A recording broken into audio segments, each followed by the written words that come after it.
We are in Fraser, Colorado. It is not quite 10:30 in the morning. It's June 18th. I wanted to come by and take a look at this. Looks like somebody's done some work on this thing. Maybe it's for sale. I don't know.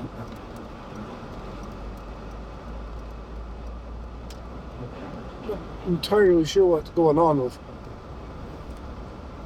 that. Anyway, okay. I just wanted to eyeball it a little bit.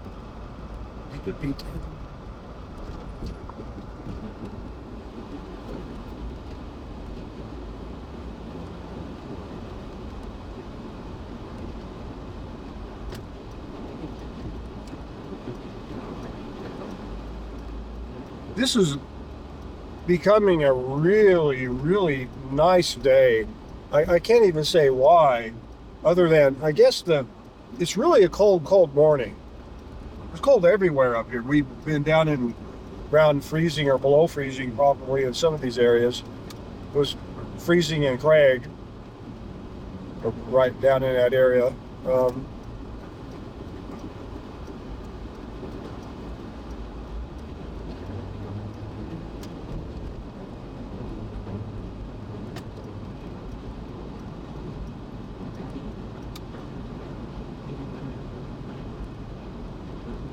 But there's a haze in the sky here that I think is ice crystals. I think this is a calm after the storm. I was talking about this. Well, I turn the camera on when I get in the car. So the last time I turned the camera on, but it was a really stormy day yesterday. Really, really stormy. Windy. No rain though. And this morning coming over from Craig, I came over 20-mile road, which goes through some pretty thick forests, and over Gore Pass, which goes through some forests also. And there was a lot of evidence of trees having fallen in the roadway and been cut and moved.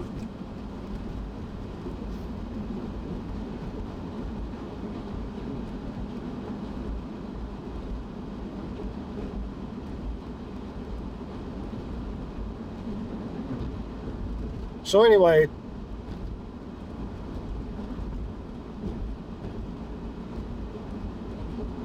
the thing blew out yesterday. It blew really strong wind, super strong wind, and it blew itself out. I think it was a dry cold front.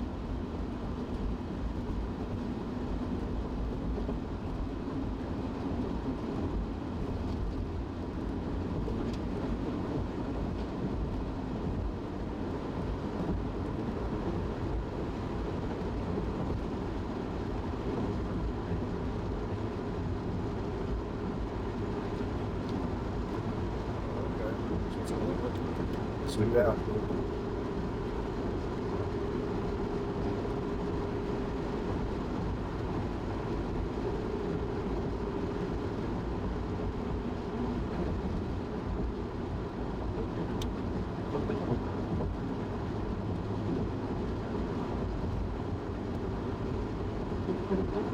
Again.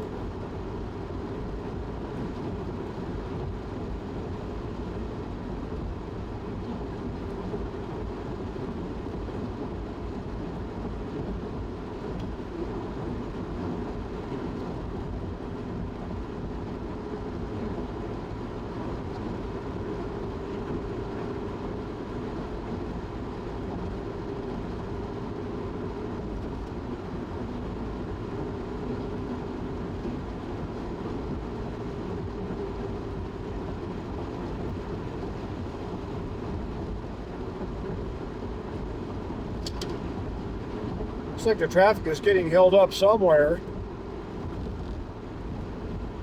The way these cars are in these big lines. There is some work going on, road work going on the other side of this little pass up here. So, but I'm not understanding where all these cars are, how they're getting grouped up like they are.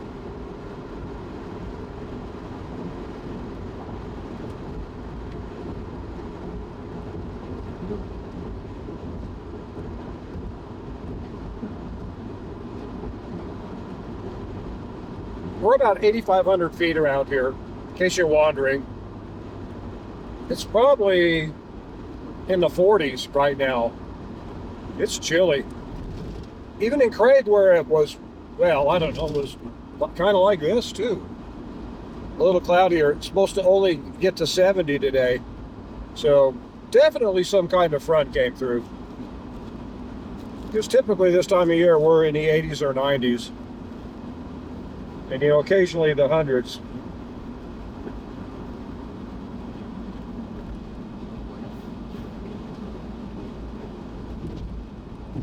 Well, that's good. I hit both potholes. one on the left and one on the right. In that order.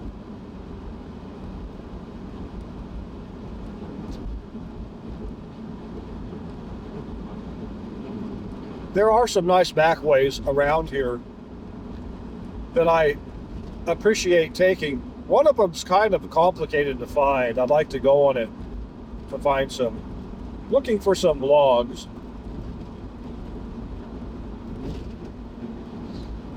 Ew.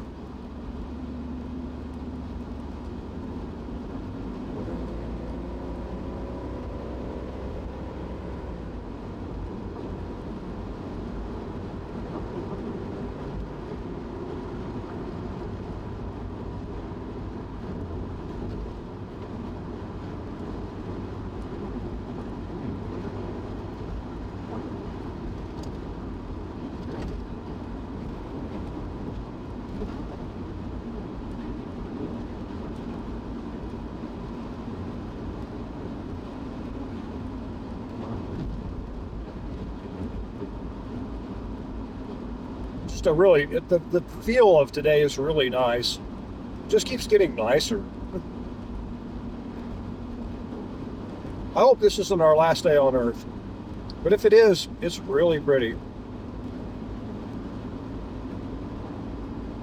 at this point in time. But with the Biden administration trying to coax Russia into fighting a World War III nuclear, I mean, they want to kill a bunch of people. Those people, the people that took over in 2020, that stole the election, are fucking insane. I believe that I've thought about this a lot, and I can't think of another better description for the shit that they are doing. But they're communists, you know. They don't care about regular people. They care about their party. They care about their own power.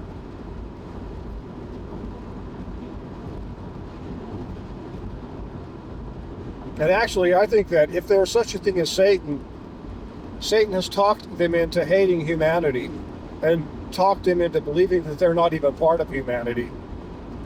Sounds weird, I know.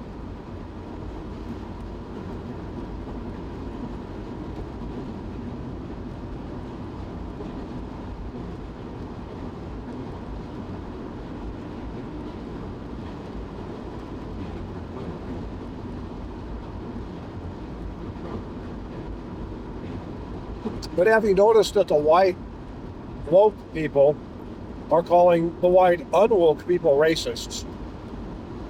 While at the same time, the woke people are practicing the most aggressive, demeaning, and incidentally, ridiculous form of racism.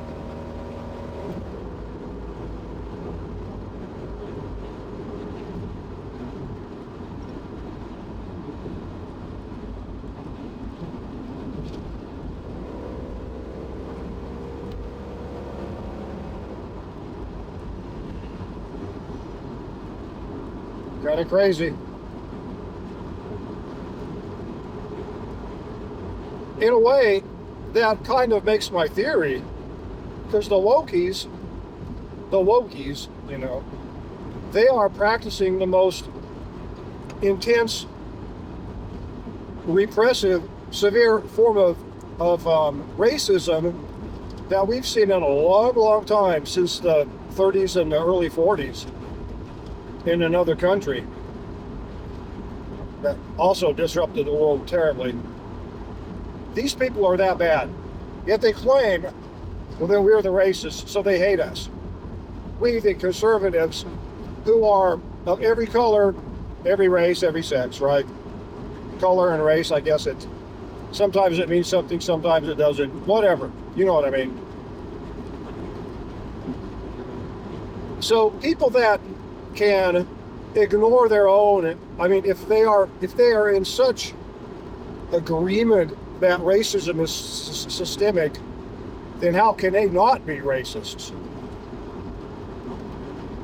And I would think that as racists, how can they even rely that their own opinions or attitudes, if racist is just baked in to the character of a person, you know, like a physical trait, how can they even believe their own bullshit? Wouldn't they, as evil racists, which they actually are, but what if they, as white people, be the same as evil racists that cannot trust their own opinions? Because that's what they say about everyone else. Oh, you're just a racist. You were born a racist, a systemic, you know, bullshit. You're bullshit.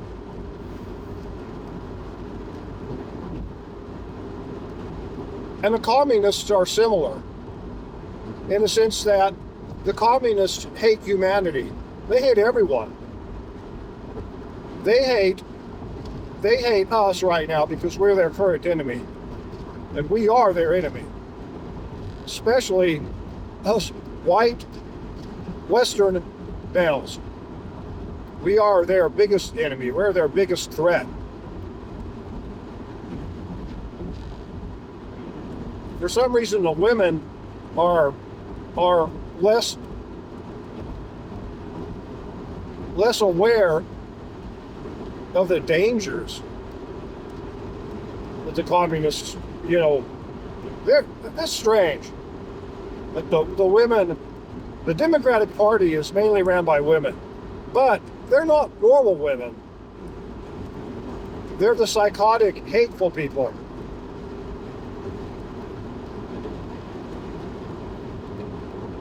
The psychotic, hateful women are truly scary, scary creatures. But they hate humanity. The communists hate humanity, but they're human. That's what I'm saying. The racists, the wokies, they're mainly white, hate white people. The communists that are people hate people. And the communists will go to any length to have an enemy to kill and to repress. That is kind of like their fun, you know. Probably one of the biggest perks of having power is their ability to be cruel and evil to people. That's just, I mean, that's what they do. I'm not putting anything on them that they don't deserve. You just look at the history. But it's an interesting thing that it's the same kind of, would a dichotomy be the right term? White woke people hate white people. Communists, who are people, hate people, period.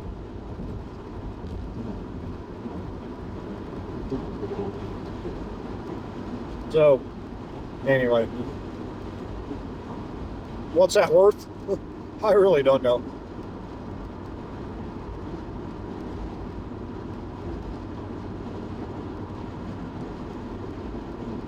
We are dropping back down into Granby.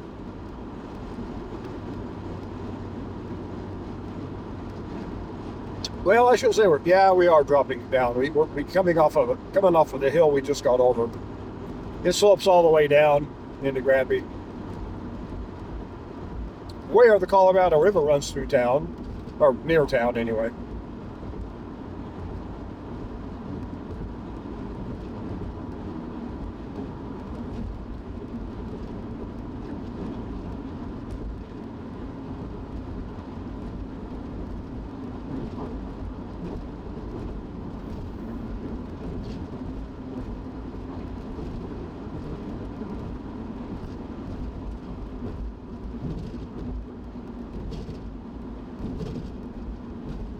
I still think it's a little overkill here. Their speed, their work zone. See, we're in their work zone now, right? But they are, I will admit, damn it, they are working on both sides of the road. Somebody commented that I like to complain a lot. Now, it was also mad at me for what I was complaining about. So more than likely, it was a Democrat that didn't want to be known as a Democrat, but still wanted to insult me and be angry with me. A YouTube commenter.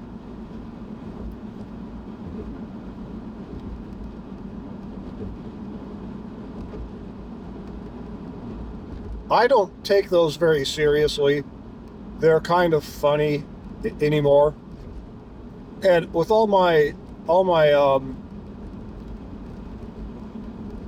with most of my social media energy being directed to X, yeah, let's go ahead and get over. They're being directed on X against climate doomers. Yeah, I kind of was wondering about that. I don't care. Anyway, I get a lot of hate.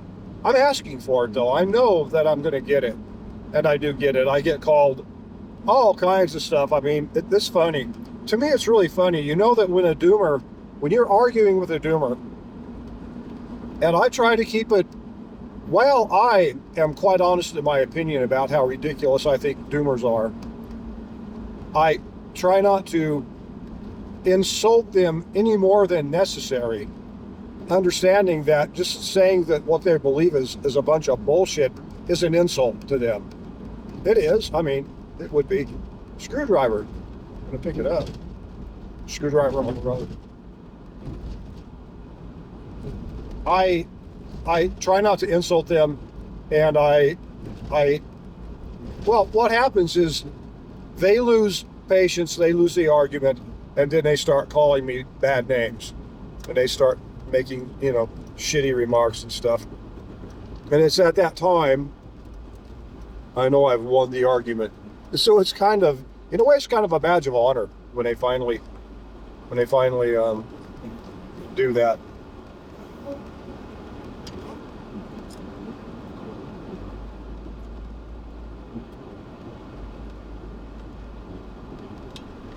I just paid here in Granby $4.70 a gallon for premium. Now this Jeep needs premium. It really makes a difference. This is an older sheriff's vehicle, but an old sheriff's vehicle, excuse me. And it had a high performance engine in it. And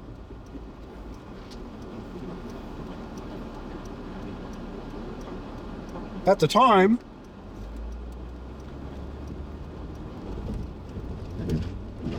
I think this is a 1993, by the way. So at the time, I mean, and their premium is still available, right? But there were actually higher grades of premium, higher than there is. Like I think 91 is pretty much what tops out nowadays, around here anyway. But I remember buying even higher grade fuel, more anti-knock fuel back in the 80s when I had built a Granada, taken a 302 out and rebuilt made a hot rod out of a 351 Windsor, put a Doug Nash transmission in and turned that car into a race car.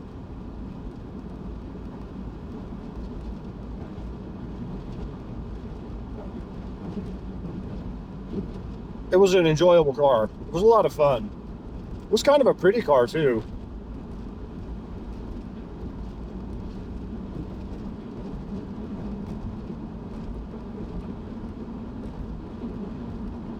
Anyway, I remember buying some pretty high quality fuel for that vehicle. But damn. Now, having said that, if I would have got the typical regular premium, pardon my use of the terms, got the regular premium, which is still expensive. This was $3.77 a gallon.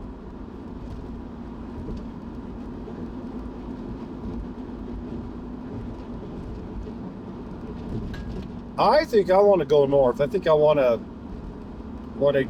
yeah, I think I'm going to do that.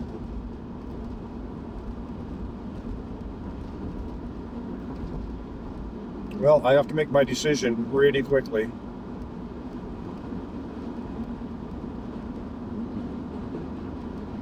I haven't been on a trough road for quite a while. The problem with the trough road is that this is the time of day that they typically get out on the trough road and grade it and then put new magnesium chloride down. So when they do that, if you get behind that truck or get in that area when it hasn't dried, it is horribly nasty stuff. I really, really don't want to get it on this car.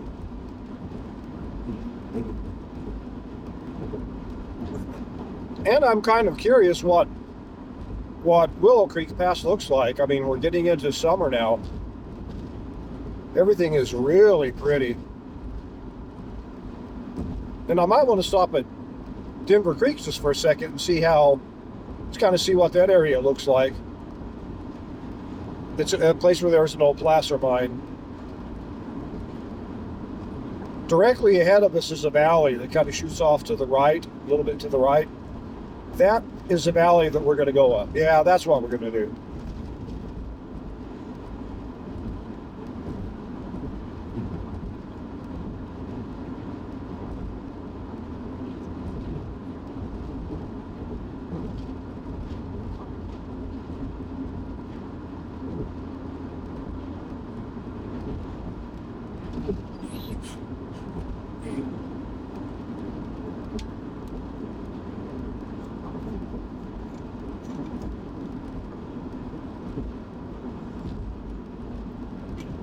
The way this vehicle is acting up in front of me, I think he's going to turn too.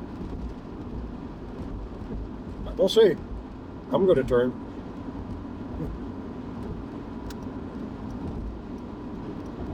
Yeah, I'll probably pass this guy up here. I don't want to follow him up.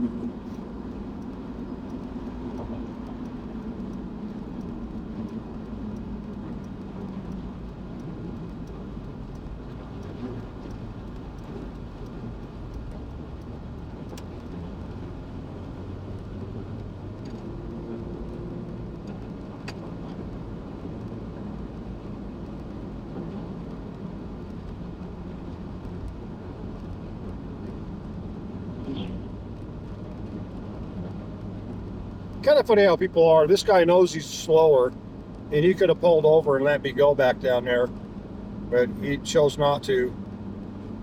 Not that he has to. I do that for people, and so I find it weird when they won't do it for me.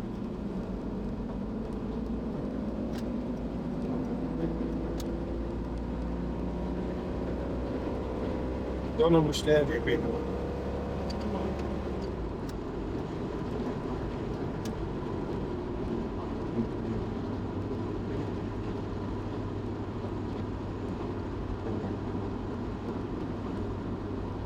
And it's not that I want to race up here either. But anyway.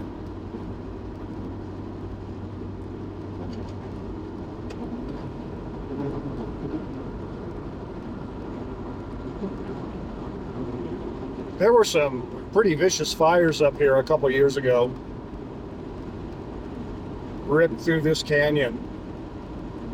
There's a really good chance that the forests up here needed that, because let me tell you, the forests up here, up in the northern part of Colorado, these ones that I've been through and around, and in southern Wyoming, need some fire. They need thinned, or there needs to be a big fire. Of course, the government doesn't want people to go in there and thin that wood because they're probably going to burn it. Or they might be able to do something useful with it. We can't have that, not in today's society. However, the government also doesn't want it to burn, but they cannot stop that. That's up to nature. I mean, that's always up to nature. For some reason, the government thinks that they can actually stop it. That is foolishness.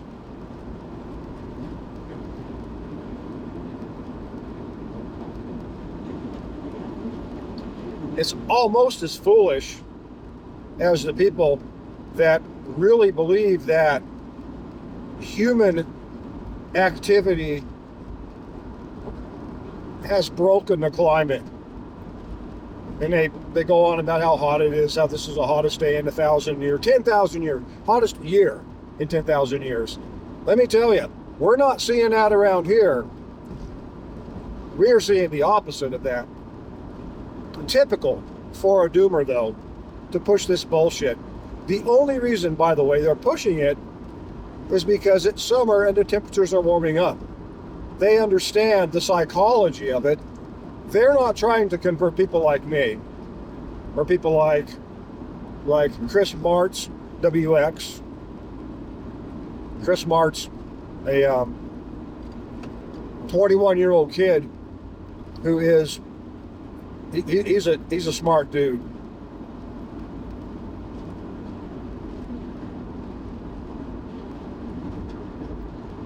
If I were to guess his IQ, not that that matters that much, but you know, it's an interesting thing. I'd put it up close to 200.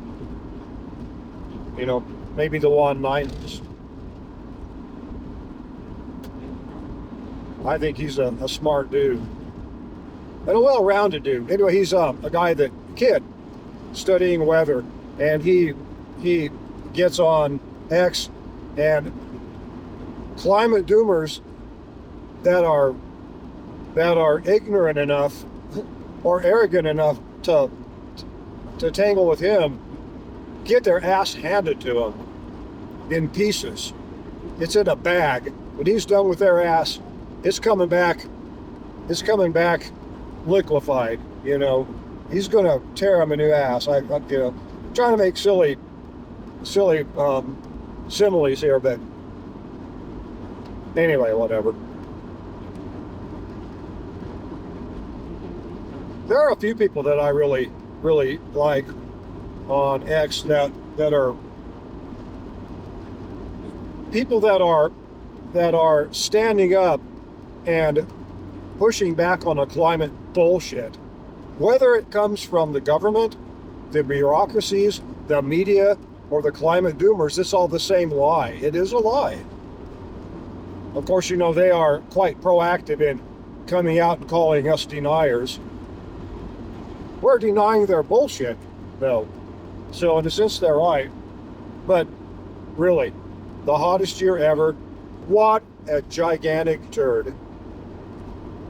I think that one of their downfalls is that they are a little bit on the panic side that they're losing their audience, and they are losing their audience. They are getting ratioed like you wouldn't believe on X. The climate doomers are getting their asses kicked. They are getting, I think it's like 20 to 1. Maybe, I think 21 is a minimum that I've seen.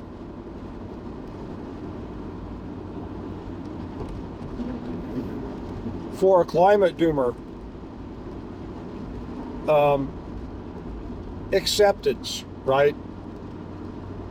The pro-climate doom and the anti, you know, the people that believe in what's actually going on and following the real, actual, honest-to-gosh science, not the bullshit propaganda, the made-up garbage. But they're making up such absurd stuff right now. I think that they're doing that in response to seeing their popularity decrease, right?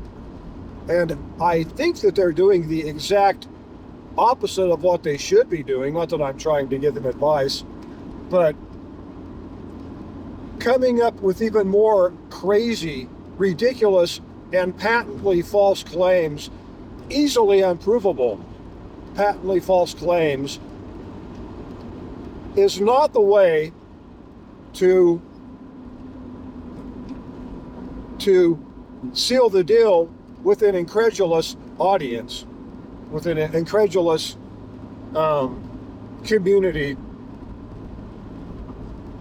of whom they're trying to turn everyone into a just stop oil, hate fossil fuels, that kind of shit. They don't really have a good argument. They can't really argue. They're good at throwing up fake charts and fake graphs. I had one guy do that to me over the weekend. He threw up fake, little graphical things that he'd made up. I'm sure that he had a collection of them that he uses on people that he argues with. And so he threw his first one up and I debunked it. He threw a second one up and I debunked it. He threw a third one up that was a deflection. I debunked it. He threw a fourth one up that I debunked, some climate bullshit.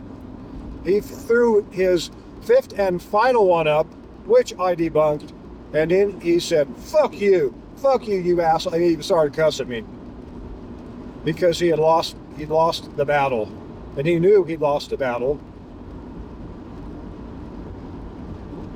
And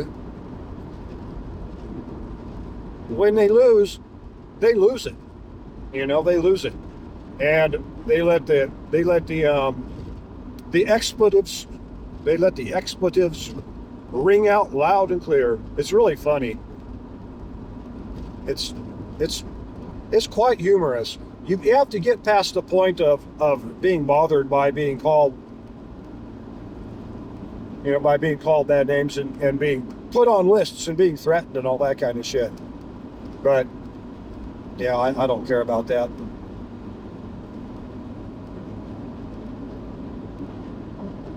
Not only that, but if these doomers thought they were going to threaten me, like, I'm going to come to your house, I'm going to kick your ass or whatever, they would be so surprised at what would happen to them, whether I'm there or not. I'm not saying I would do anything at all. I don't have to.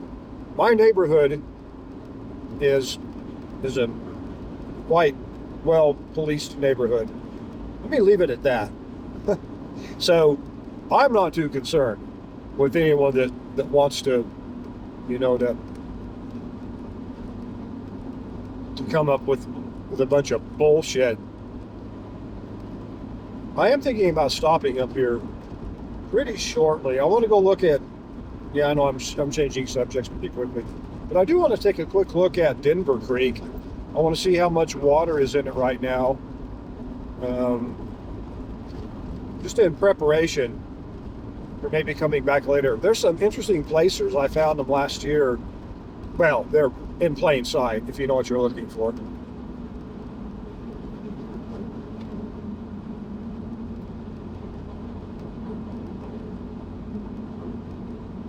There's a good chance the campground is still closed. The fire that burned through here, as you can see, maybe. Go back to something else. Well, you can see the dead wood everywhere. The dead standing. It didn't really harm the campground, but they've had the campground closed. So I just park at the entrance and then walk on in. It's not a big walk or anything. I think we're getting close to it. Typically I'm coming from the other direction when I stop here, but today I'd like to just take a look. This creek has gone down a little bit. It looks like, I think we're over the worst of the high water for the year. Until we get thunderstorms, and then you get flash floods. Which, by the way, after the fires came through here a couple of years ago, then the flash floods came through and washed. This road was closed for a couple of months. There was that much damage. Well, there was a lot of debris washed on top of the road.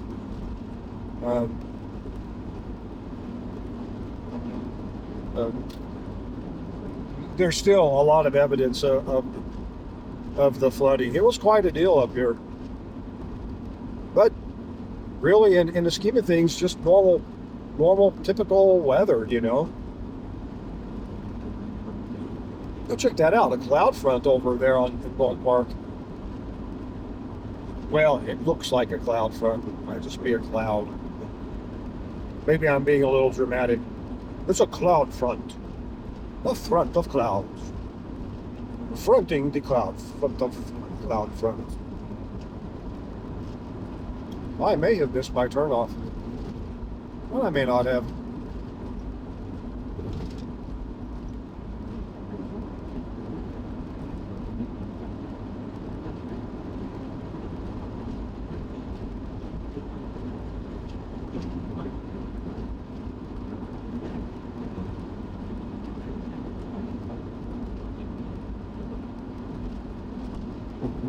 Right miles up. Yeah, I think we're good.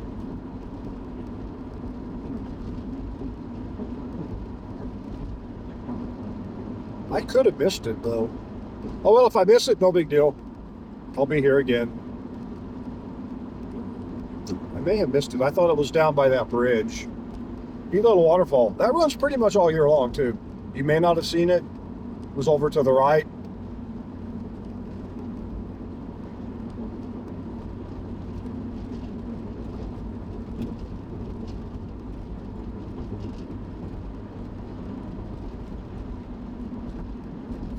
Creek.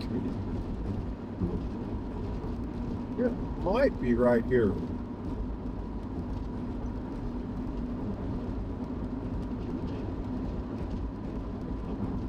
Yeah, we may not have missed it. I'll only know when I finally get up to the top of the mass and go, you know, I think I might have missed it.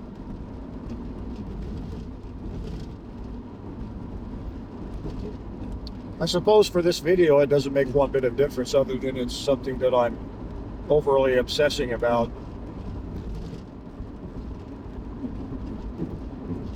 Because I'll walk in, I'm not going to film it. My camera's a big camera. No, I don't take it in. I don't undo my camera much, ever.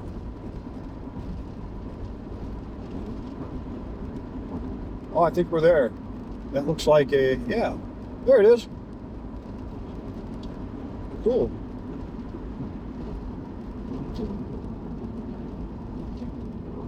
I saw the bathroom. There's a kind of a big shelf here. There we go. All right, y'all, I'm going to go take a quick look.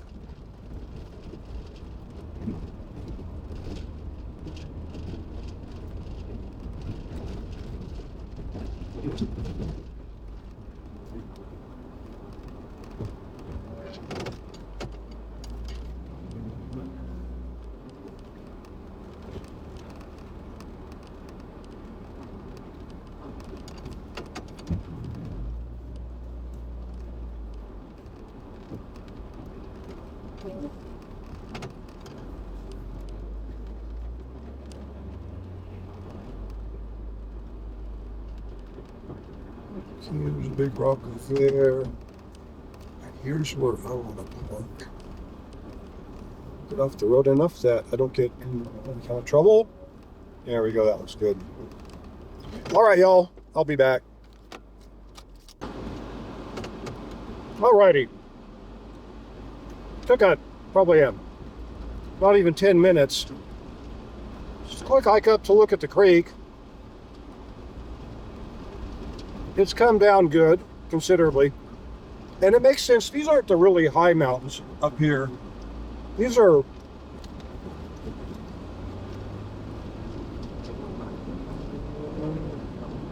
mountains are a lot lower.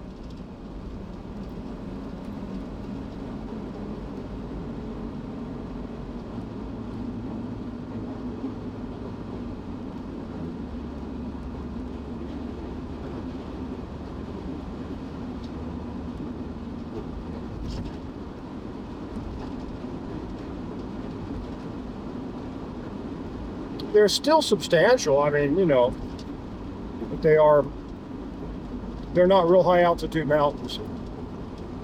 So, nice to see.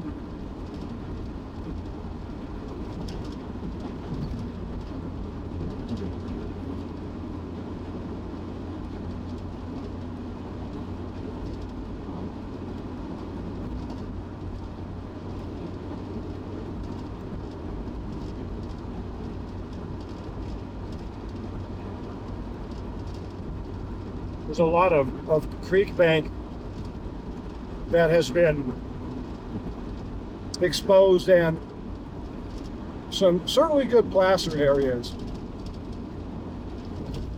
All good.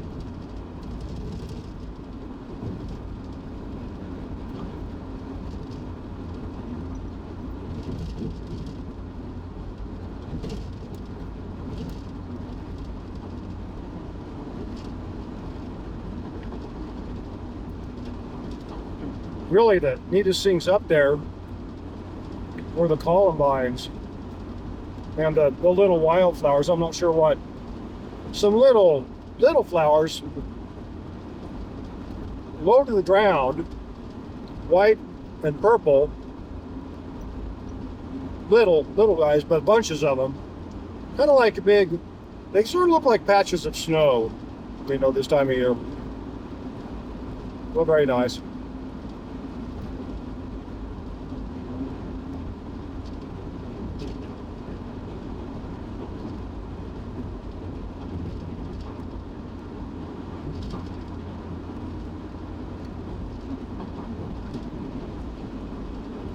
Interesting. That guy was way over in this lane. No big deal. Get out of there.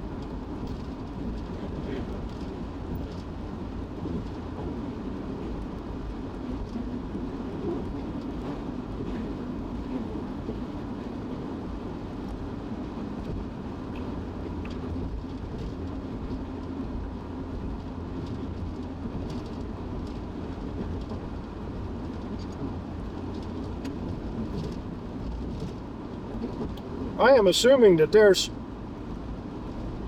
highway work or maybe county road work going on up here. The amount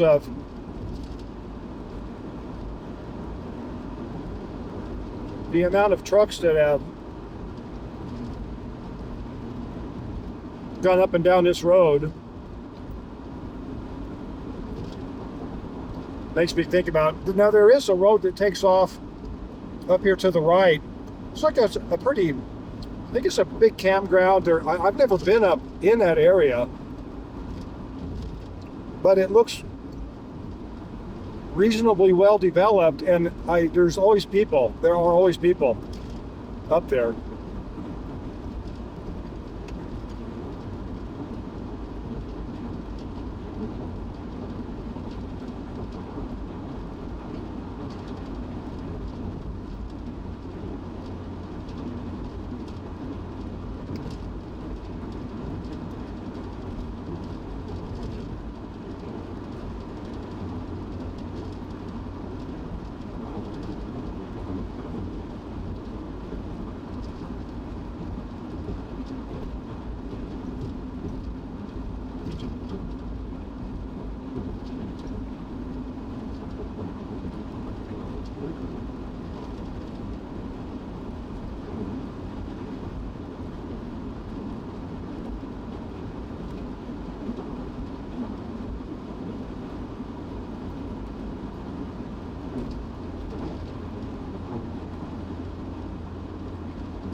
We're getting up around the 9,000 foot mark.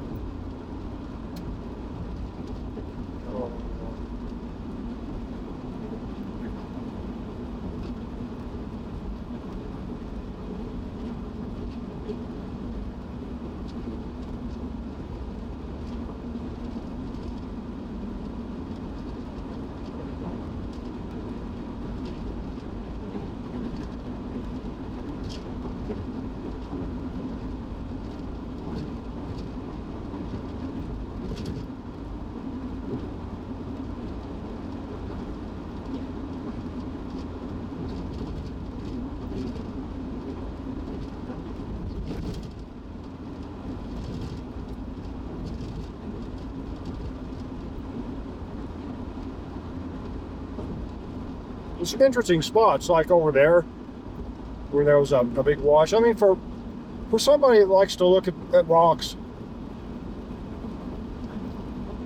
Road cuts are always interesting. Washes are interesting. A lot of them.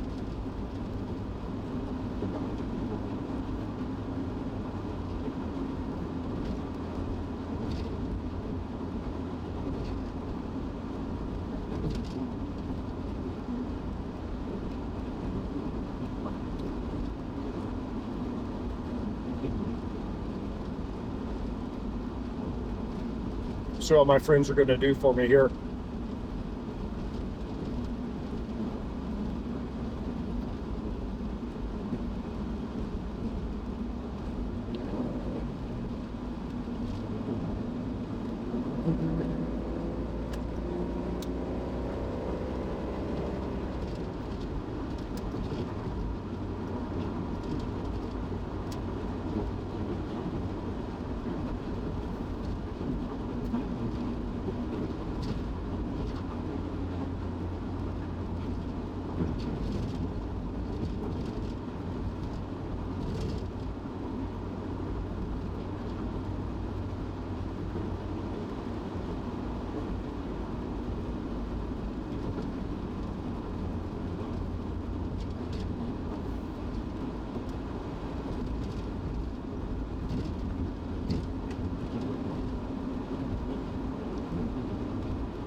I'd rather get around people like that when I can.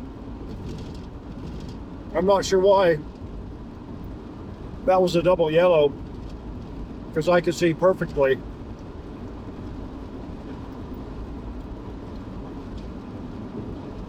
Anyway.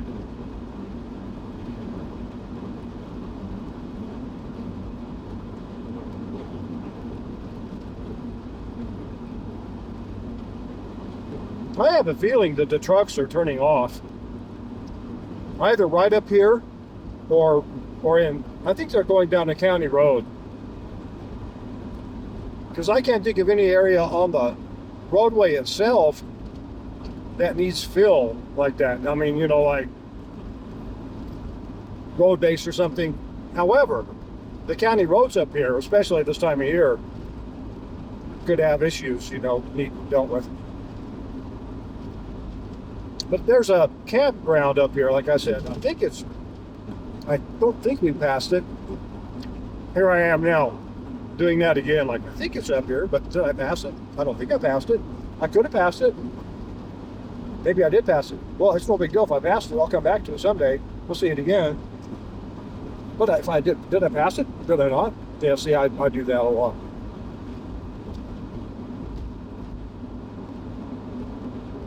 Anyway, it's nice to get around people that are going slower. At the end of the day, they're happier. They can say, oh, look at that wildly out of control driver. Well, I'm not a wildly out of control driver. They're just going freaking slow and making everybody look like wildly out of control drivers. And when they don't pull over and allow you to just go, you know, they can, I mean, they really have some responsibility to bear.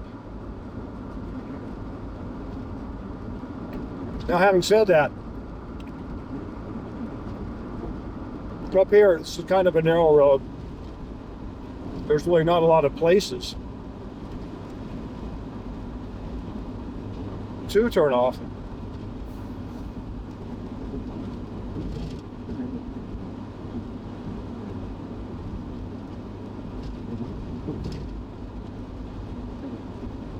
And they don't have a legal, I think that there might be, if you're slowing people down a certain amount, that you have a legal obligation to pull over.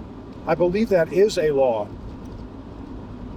Maybe not in Colorado, but maybe even in Colorado. I know that in some states, if you are slowing like 3 or more vehicles down, you're legally obligated to pull over and let them pass. I would think you're morally obligated, right? I don't understand people. Oh, damn it. We actually did pass it. Okay, well, we did.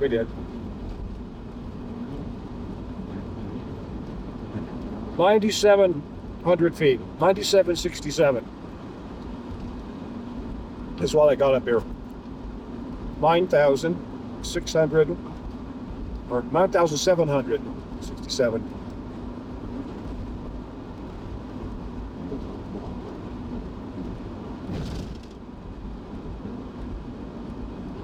Now you can see if the North Park is actually as cloudy as it looked. Oh yeah, look at that. Thick cloud cover and cold. Interesting.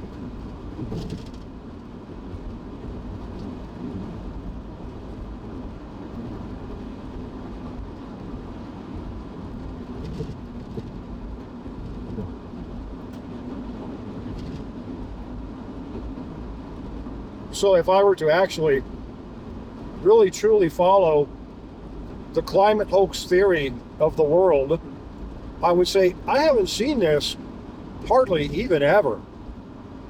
How it could be this cold, cloudy like it is, all over the place. Therefore, the weather must be broken. And therefore, we probably need to stop using fossil fuels right now. That's the climate doomer, not me. So. But that is basically the logic behind the climate doomers. Well, you know, I don't think I'm entirely accurate. I think most climate doomers get on X or their preferred social media and they see a report made by a hoaxer saying it's the hottest it's ever been in 10,000 years. If you have to go outside, people are dying if they go outside right now. I saw a bunch of bullshit like that on X yesterday. Like down in Phoenix, give me a break. The people in Phoenix are used to the hot, but that's okay. The climate doomers don't care. They know that the most of the world doesn't live in Phoenix, and that's who they're playing to. They're not playing to Phoenix, but that's why we need to, call him out. That was a bad one.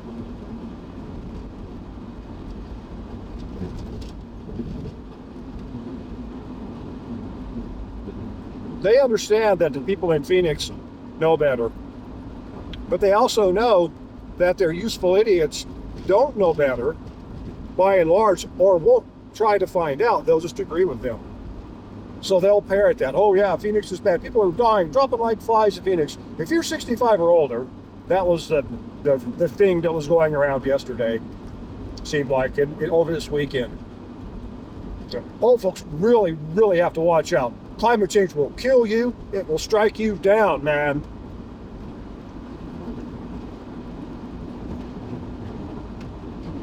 Something like that. Man, there's a lot of timber possibilities there. What's going on here? Just a campground, maybe? Maybe.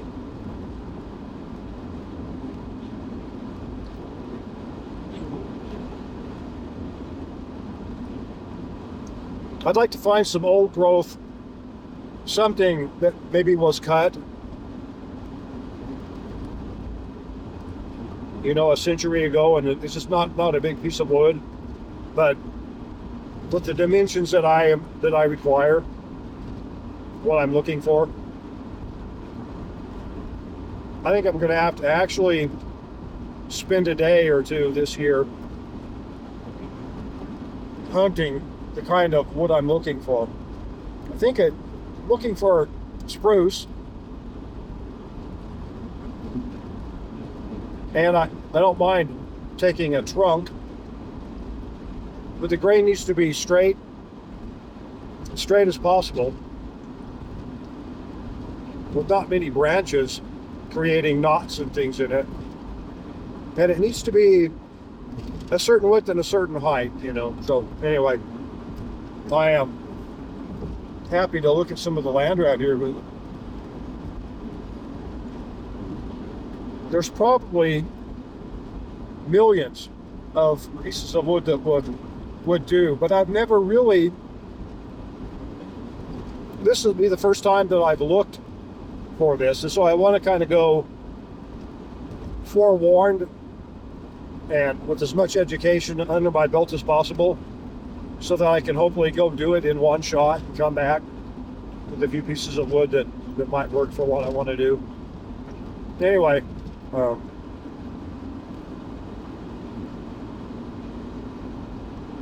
certainly there's a logging operation over here through the trees. Oh yeah, over there doing road work. But forest access, yeah, this might be a good road too.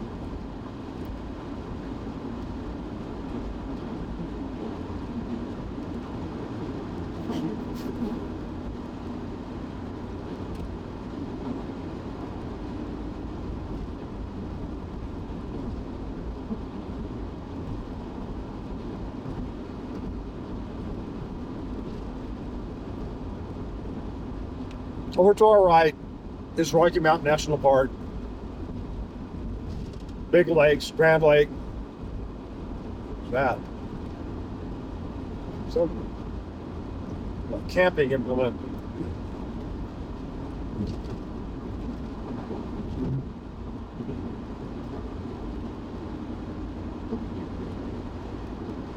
Oh yeah. I think I could find what I'm looking for.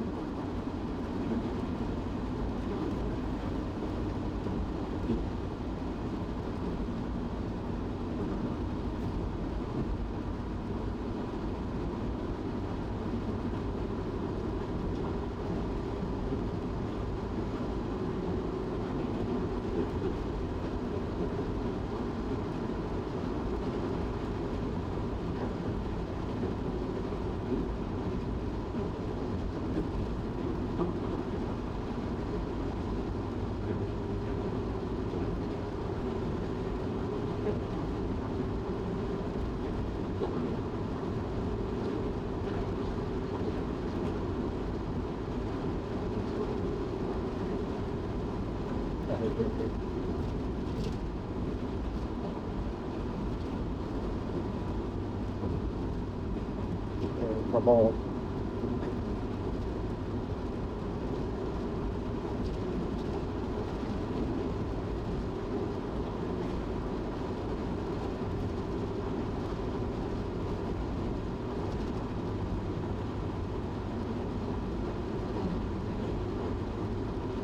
Oh, battery. Look like a car battery.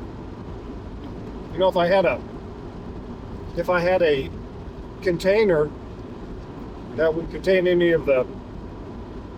liquid, it looked like a broken car battery. So if I had like a neoprene pan, I would probably pick that battery up.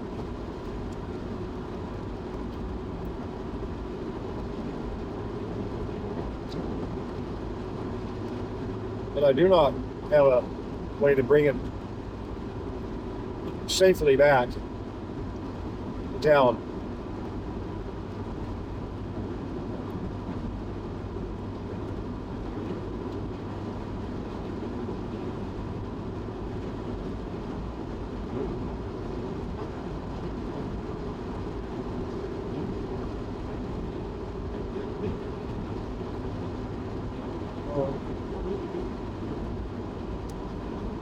We are now dropping down into North Park.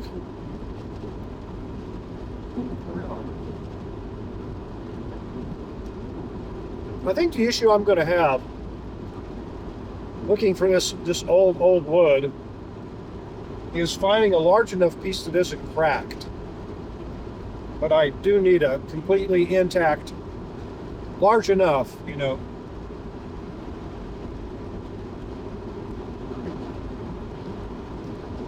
I'm really not trying to be mysterious about the idea that I have. In fact, I'm happy to tell you what I want to do with it. I want to make guitar tops with it.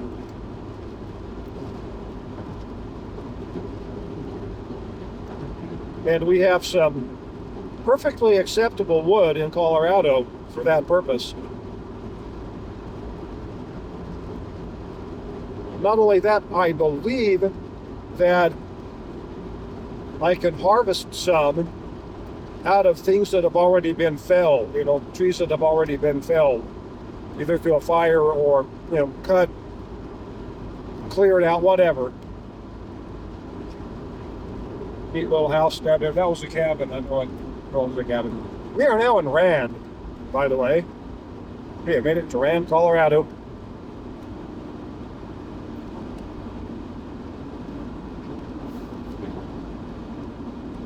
I'm slowing down. I don't want to end up plowing through the crowds of people that daily congregate in Rand, milling back and forth from store to store, from shop to shop, from motel to motel. Oh wait, I'm getting this confused with Steamboat. Yeah.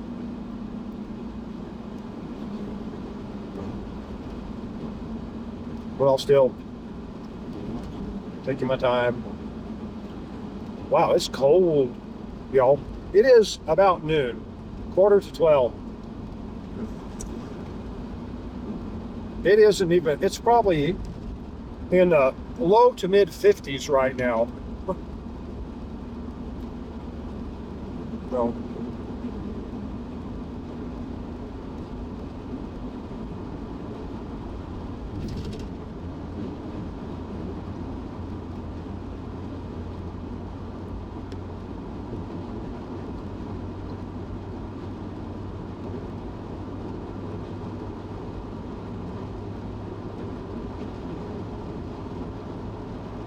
I wanted to talk a little bit about X, one of my favorite subjects, the climate scam, and the people on X. Wow, you guys. The people on X that are combating it.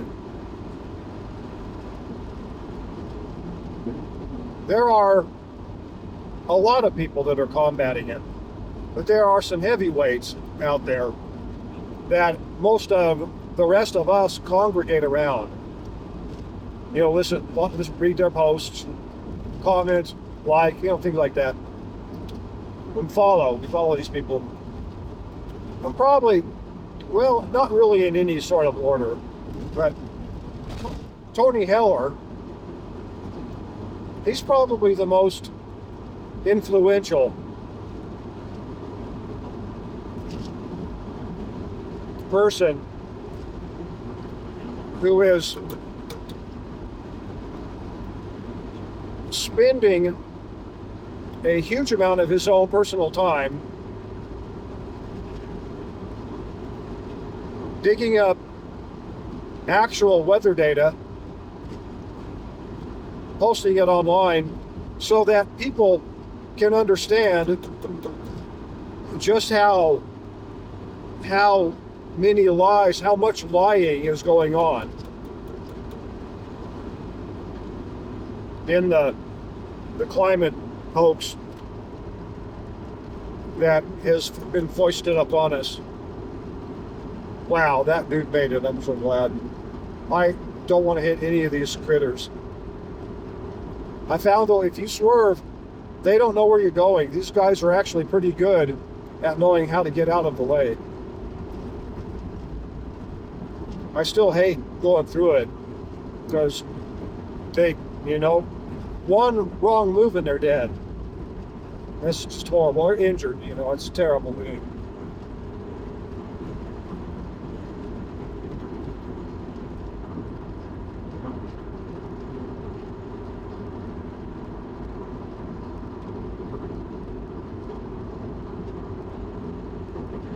But Tony Heller is probably, I'd say he's probably the most influential person out there because of what he does. You know, he puts up real published data that the climate hoaxers can't do anything about. You know, the climate hoaxers, the people that are in high places, the media and the bureaucrats can easily alter computer data, and they do. And Tony Heller has proven it. time and time again. He's found the original data before it was altered, then the altered data, then the more altered data, and then even the more altered data. They're doing it all the time. Another thing that he likes to point out is that of the temperature stations that we used to have in this country, a huge amount of them are now gone, and they're replaced with a computer. The computer's not actually measuring a temperature. It is estimating temperature based on, yeah, get this is great, based on the climate change assumptions that have been made. That is what the computer is using to estimate the temperatures. So rather than estimating the closest to what's actually happening data, which I do believe they could do, although you can only estimate you can only use a certain amount, because there's no way that the things that happen in this world, it's very hard to collect enough data to be sure that you're actually getting a good anything. So when you're estimating something, you have got to understand that. And when you're relying on that estimated temperature, you absolutely have to understand that.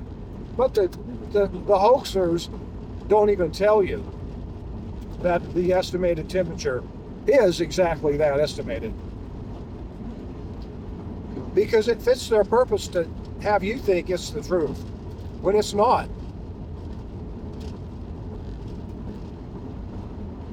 So Tony Heller points all of this stuff out, and he does it day in and day out, and he probably doesn't make very much money doing it, because YouTube does not like the climate doomers. Now, he could be making a little bit of money on X. I hope he is. But Tony Heller is a must-see. And you can just search for Tony Heller, and you can find his contact information. I think his handle on Twitter is @TonyClimate, I believe. And another guy, a kid, a young guy, really out of place, because he's so young, but yet he's got his shit together. If I could use that term, phrase. Is Chris Mertz, CHRIS, I believe, MAR, Chris Martz, WX, Chris Martz, WX, one word, and you put the @ signal, or the @ signal, the @ symbol, @Chris Martz, WX.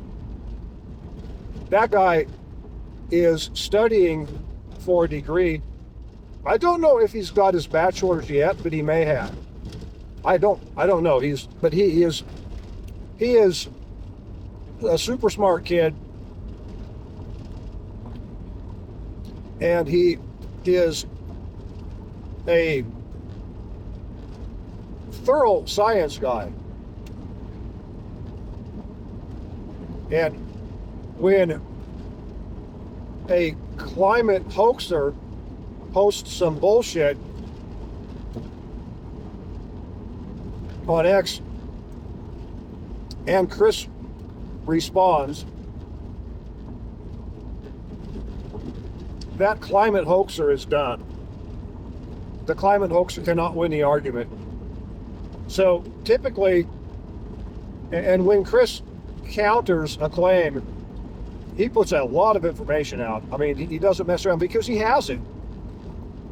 And he does it effortlessly. I mean, it seems to be that way. There's no going back, or no coming back from that if you're a doomer. Well, there is. But the only thing you can really do is the butthurt, well, fuck you. That's basically the response that you get when a doomer has lost the argument. They know they're ruined, they're devastated. And the only thing that they can do is, with what they're left, is basically humiliation and hatred. And so that's what they cook up. Some sort of nasty insult, maybe a threat, something to pay back the mean person in their mind that made them look like a total jackwagon, not understanding that they're the ones making themselves look like an idiot, because they are useful idiots of the left.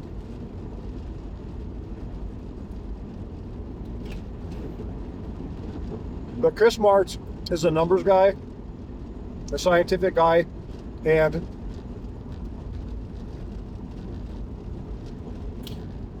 I don't want to read too much into what he says, but he does say that he thinks that there's some validity maybe to human-caused warming on this planet. And I agree with that. I think it could well be possible. I mean, everything that we do in this world, we either make or we use energy.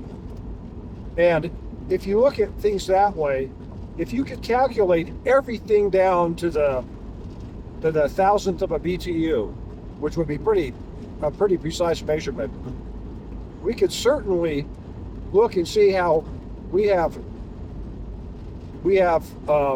affected the world around us. So I agree with Chris about that. I also think that maybe we're in a warming trend a little bit, but if we are, it's not much of one. And if we are, it is certainly hard to tell from the temperatures that we've been getting around here for the last couple of years, because we went through a really cold winter last year and a really cold spring this year. And in fact, today is another example of a cold day. We're probably in the 50s right here up on this mesa. We're about 8,400 feet up here, by the way. It's cold, y'all. I haven't turned my air conditioner on today. I have turned the heat down a little bit. It's warming up finally, but thanks, Craig's max temperature was predicted to be 70 degrees today. That's telling. Anyway, maybe there's some warming going on in other places, or maybe there's cooling going on. But the thing that Chris Martz makes a point of saying is that maybe we do have an effect to some degree on the climate. However, the climate is absolutely not spiraling out of control. If it's getting warmer, if it has warmed in 150 years, maybe a couple of degrees, but we are coming out of an ice age. Maybe it is warming a little bit. The problem with the climate doomers is that you give them an inch and they'll take a mile. So I try to stay away from those numbers arguments when I talk about the climate. I kind of go philosophical about it. And I don't even mess with the numbers unless I absolutely have to. And then I do it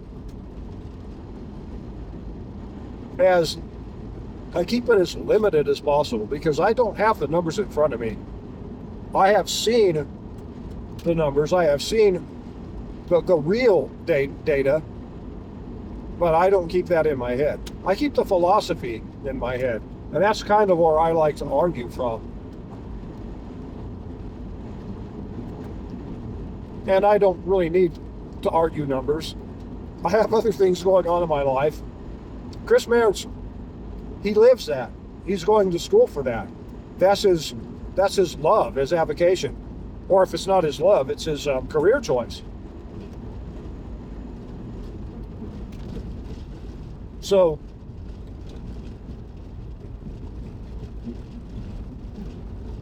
what he says, his opinions count. And his opinions are in line with the data. And that's kind of important. So, another thing to consider too. Yeah, if humans, and I think it makes sense that we have some effect on the climate. Well, maybe, but the effect might be so ridiculously small that you couldn't even quantify it. You know, you might have to quantify it up to, well, maybe you can't even find it. That's what I'm saying. But maybe you can. But let's just say that, okay, fine.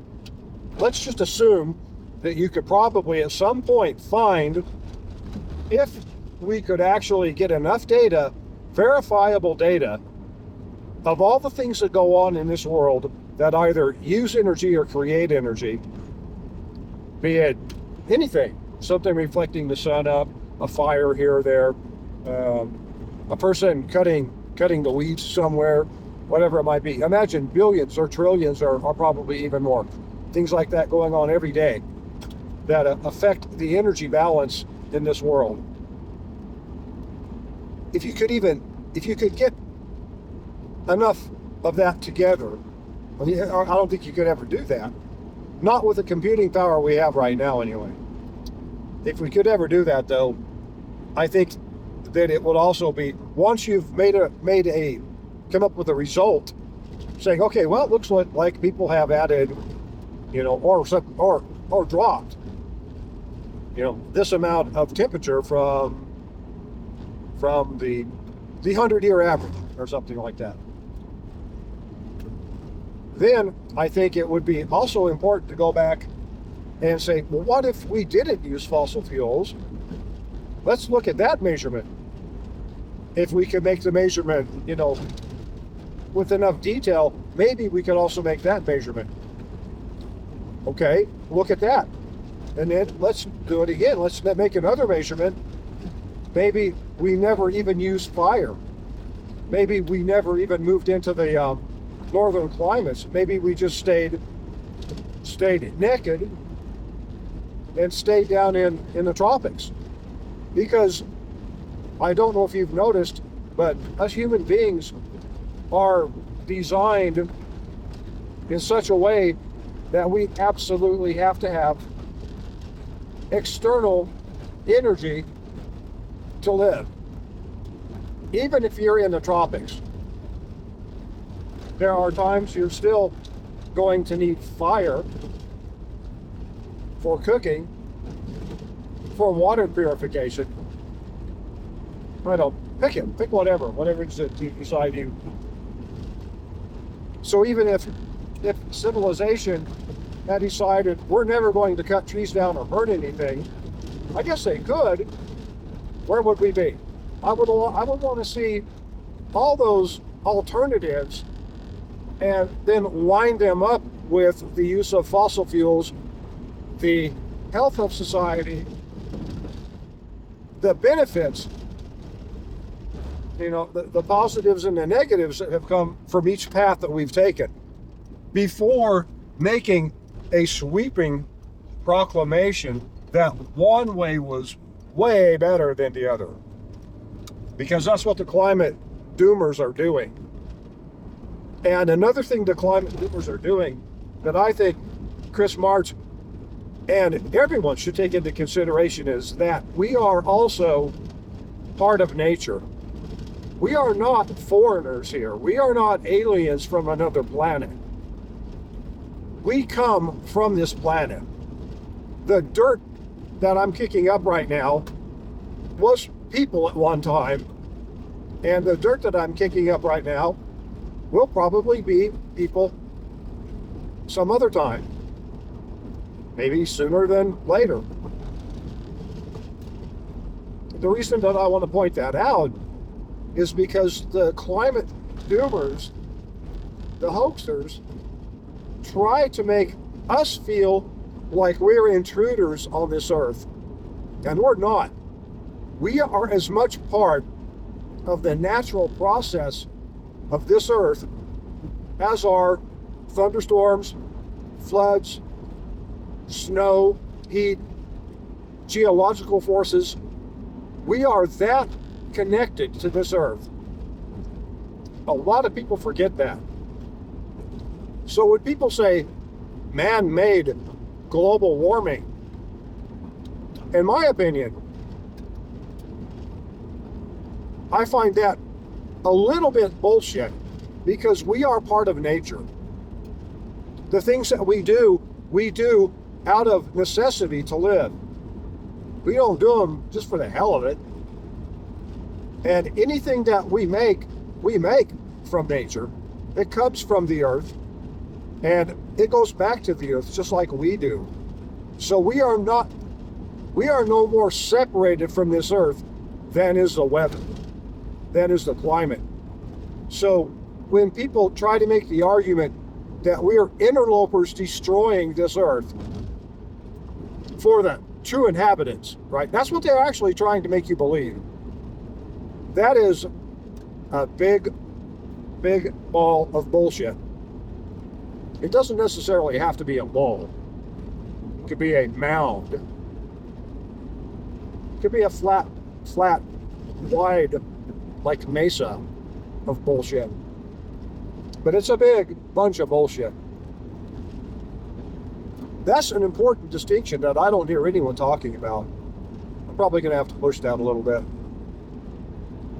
So, and I do think that Tony Heller and Chris Martz should consider that also.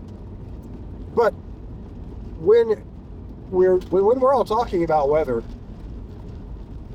everyone tries to be as thorough as they can be, and we're trying to combat basically ludicrous arguments that make no sense, but that have been repeated so often that people just kind of believe it. They just believe it by rote, you know. I mean, there's something to the idea that if you repeat a lie often enough, people will begin to believe it. So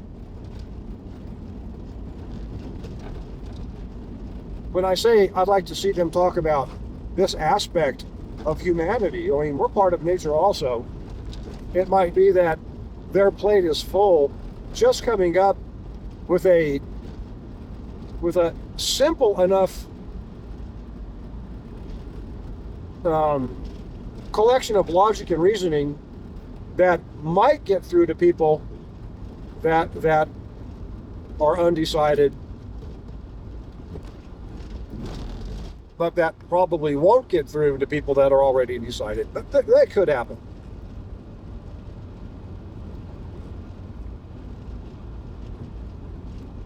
I've got a couple more people that I want to talk about, but I'm going to stop up here and take my little rest stop. We are now at Seymour Reservoir, or Seymour Lake, okay, wildlife area. It's a little free, it's weird, it's free. It's a state recreational area that the state isn't charging us for. I don't know if they're doing this as a pilot program, or if this is a throwback, or they just don't want to put any money into it, but they've actually put money into it. So I'm pretty happy to come up here, use their facilities, and take a look at beautiful Spicer Peak, which I'd like to take a walk up and go look at one of these days. Look at just what's up there on that hill. I'm going to point you at Spicer Peak right now. Let me back up. There we go. Okay, then let me... Yeah. Okay, I'll be right back. So enjoy Spicer Peak. I'll be done. I guess I'll watch them.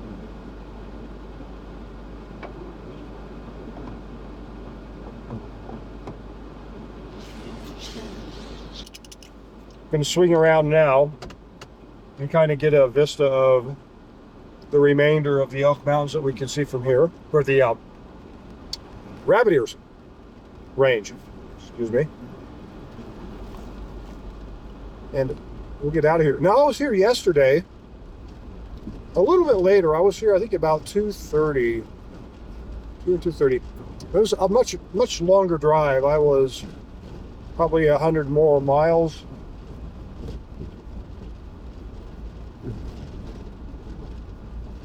Yeah, I think I was about 100 and maybe 120, 125 I have 209.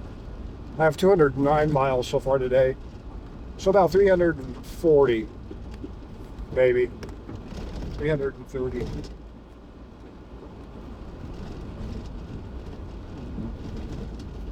Quite honestly, yesterday really sucked. I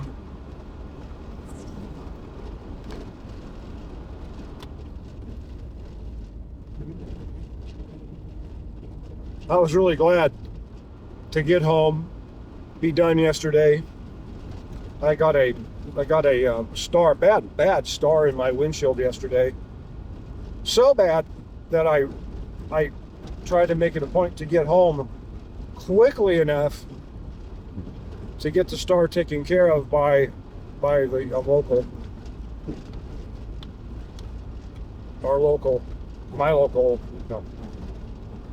a glass shop in Craig that does stuff like that for me.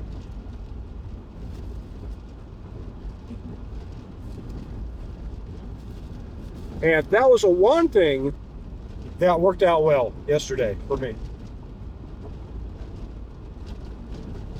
It did cost me $50, but I prefer that over columbines are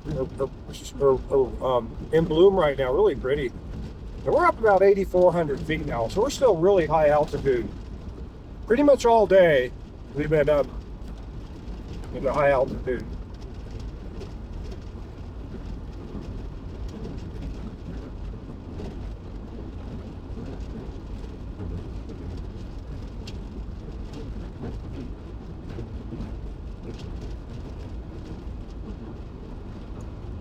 Another guy I'd like to talk about a little bit is Steve Malloy. I cannot think of his handle, but if you want to follow this guy on X, just type in Steve Malloy, Malloy, and I'm sure that I don't know how many Steve Malloys will come up, but this guy talks about he's another one of us. I'm including me in all these people. Understand though that I am not a popular feature of X at all. I am one of the little guys in the background, and that's fine with me. I do what I can. I think it's important, you know.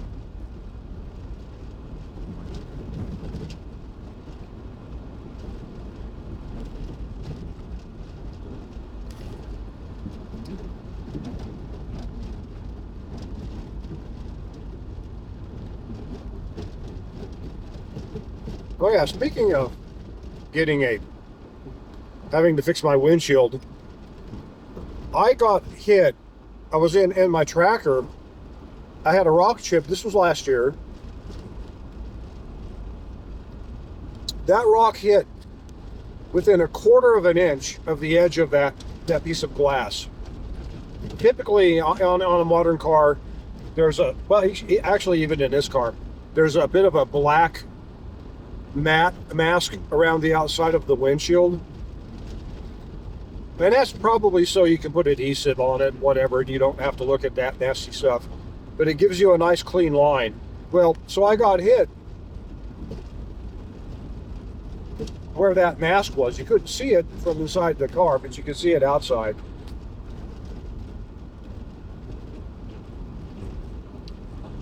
And it could have been about this time last year. I was driving the tracker from this spot heading the same direction, and I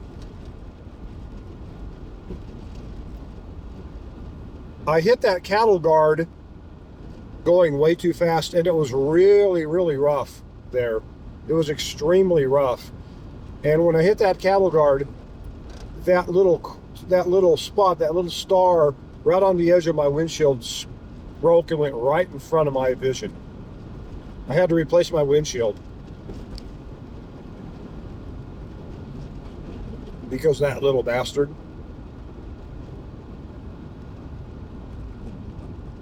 I also had another star for the previous windshield that I put in, which was a few months before that. I got I took a rock hit in the daytime, got back home, parked the car. It was winter when I got this rock hit. And overnight, it got pretty cold, and it snowed and then got cold, whatever. There was a big temperature change. So the next morning when I got out there, it cracked the rest of my windshield. So I had to replace that windshield.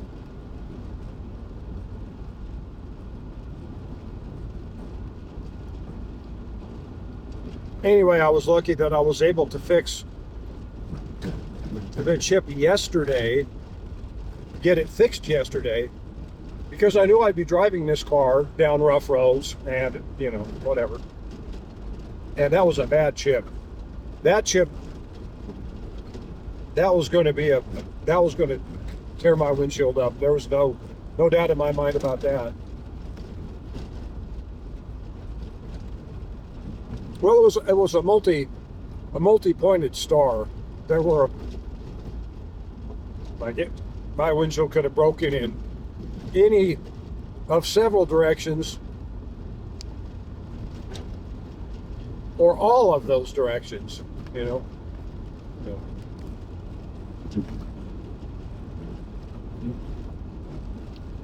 Now, Steve Malloy is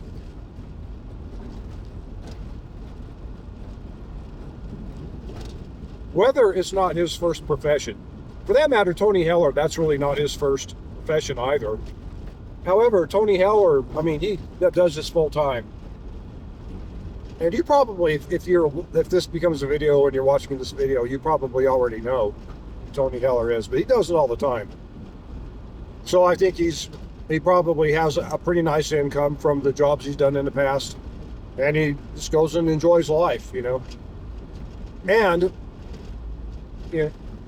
gives back to society by fighting this horribly dangerous, insidious weather death cult, you know. Okay, all right. I would really like it if I didn't have a lot of traffic on this road today, but we have what we have, so.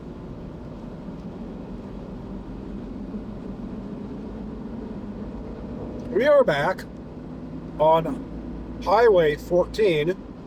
We are heading up to Highway 40, where we will intersect Highway 40 at the top of Muddy Pass and the start of Rabbit Ears Pass. Probably about 15 miles, 20 miles.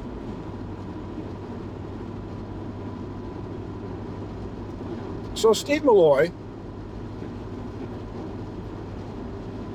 is a little bit of a mix between Tony Heller and Chris Martz.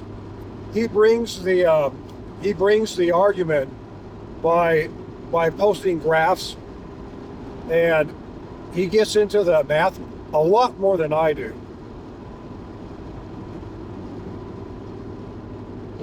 And I like that he does that. And so he's a pretty good guy.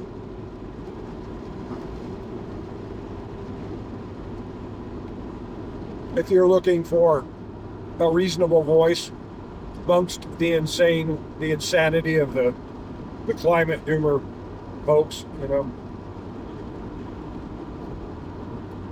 Then the last guy I'll bring up, although there are several more, but these are the four that I follow most frequently. His name is Latimer Alder. He's from the UK, and he is like a step up away from math further than I am. I deal with the philosophical argument, but I will do a little bit of detail. Like I said, if I have to, but I try not to get much detail. I try to just stay with the bigger concepts.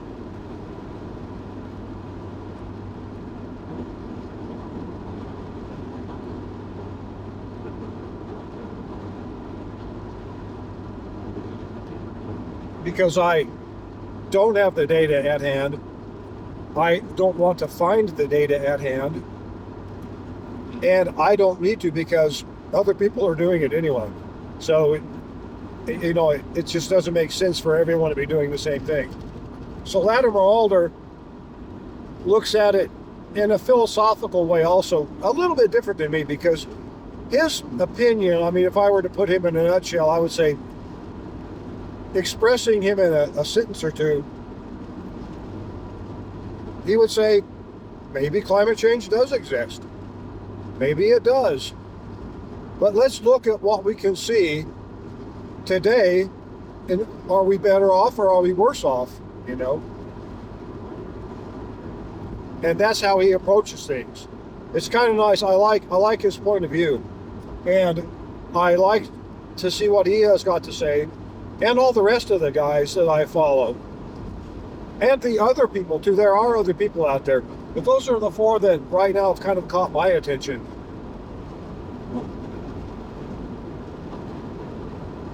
They've all been at it for quite a while. Even Chris March has been at it much longer than me. I think he said he's been on Twitter for about 10 years.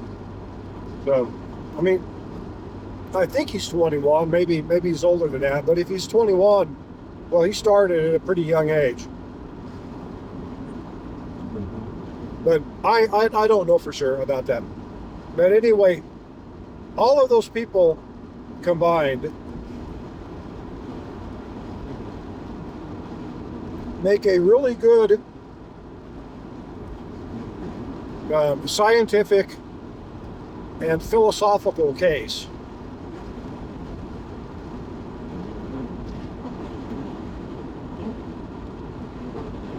And I'm going to add myself into that mix, understanding that I know I'm just a little guy out there. But what I bring to the table is I'm sort of a mix between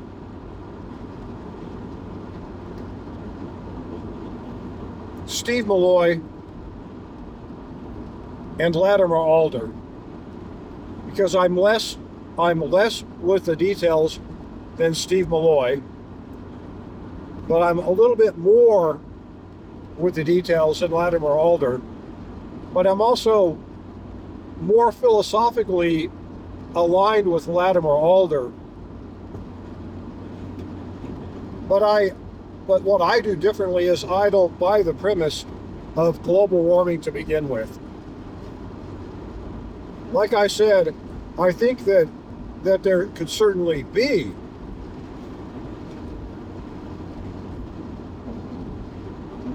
warming going on.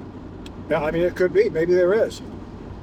And that there could be a human contribution to that global warming, but in my opinion, we are part of nature, just like the rest of the world is. So I think it's sort of a non sequitur to say, well, we are interlopers and we are, I think we have to be lumped in with the natural occurrences that happen on this planet, even when our natural occurrences are doing things like mining, manufacturing, and and then the wake that we leave behind, for what that's worth, from what we do. But we're still entirely part of this planet and nature. We're not apart from it. Anyway, so that's where I've come down at it. I'm saying no. I don't think that. My position is I certainly don't believe that if there is any man-made warming created, right, that it is enough to create this crisis that the doomers say exists. And I'll go a little further.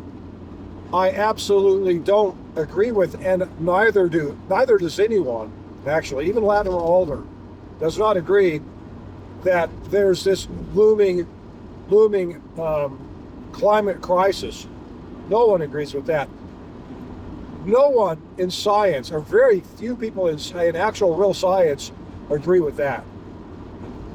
You'll find that more people, scientists, agree with the idea that we probably do contribute to something, whether it be warming or cooling. I mean, how could we not? Again, if you look at the world and everything we do is a mathematical equation where I do one thing, it takes energy. I do another thing, I make energy, I release energy. And billions of us are doing this all the time, every day. You know, yeah, we're adding or subtracting. Maybe it's a net, to use the doomers. Maybe it's a net zero, gain. Who knows?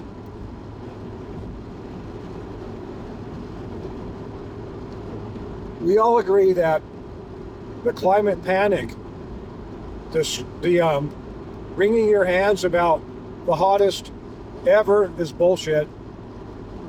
Temperatures are hardly any different than they were 100 years ago. Temperatures are probably not much different than they were 1,000 years ago. They might be a little warmer, they might be a little cooler, but it would stand to reason that when everything in our world seems to happen in cycles, that what's happening with our climate is probably also happening in cycles.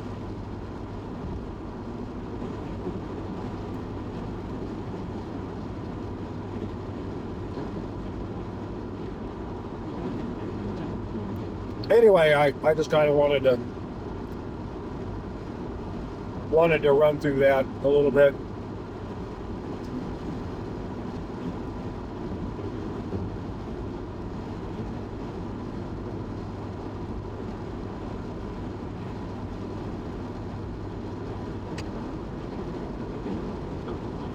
The quality of light today is really Colorado. It's got that nice mountain feel to it. It's weird. It's probably the ice crystals in the air. I'm assuming they're ice crystals that are kind of hazing up the sky today. Just a little bit.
Just finished another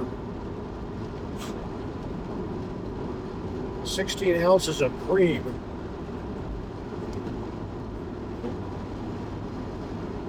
You find that odd that I drink cream?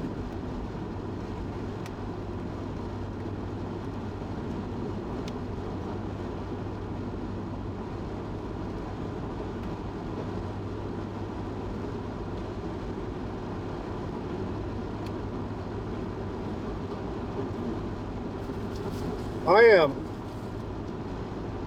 quite big on the low carb.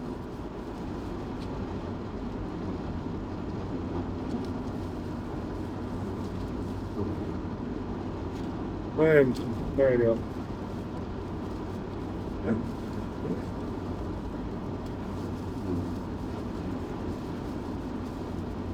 There we go. And there we go. I'm pretty big on keto nowadays, low carb. We'll talk about that for a little bit. Or maybe better yet, I'll end this video here at this intersection. This is a good spot. I like to try to start and end my videos at a logical beginning and ending point. I try to get them under an hour, but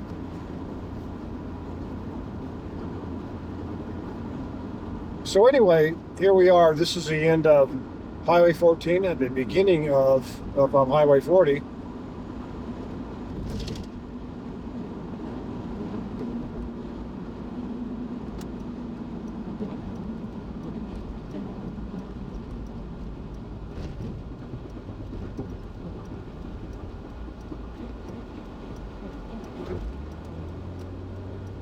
Okay.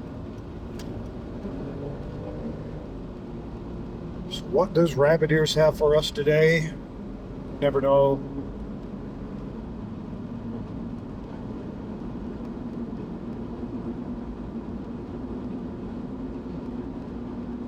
Oh yeah, there's one spot that I want to stop and take a look at before I get too carried away. Up here, I got one more spot that kind of goes into my we'll stop the video there. Good point. Yeah.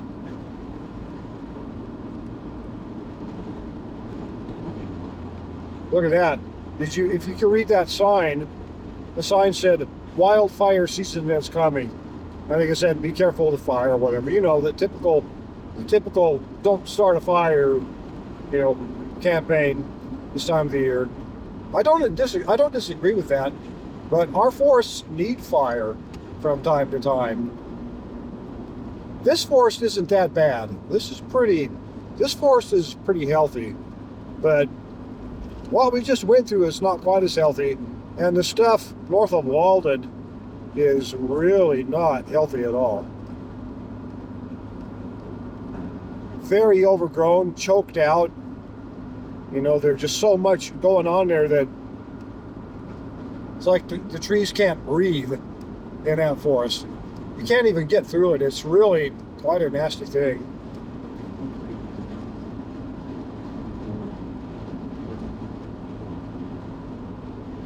But there's a spot here where it's a parking area down here in the curves with a forest access trail or road or both. It's right here. Yeah, there it is. That's what I want. Right here. I want to get out and just take a real fast look at some of the wood that is lying out here. The dead wood that was lying out here.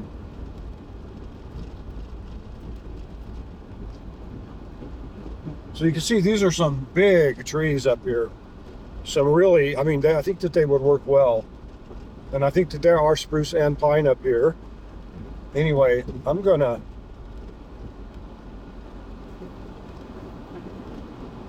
put this thing here. All right, y'all. I'll be back in a moment.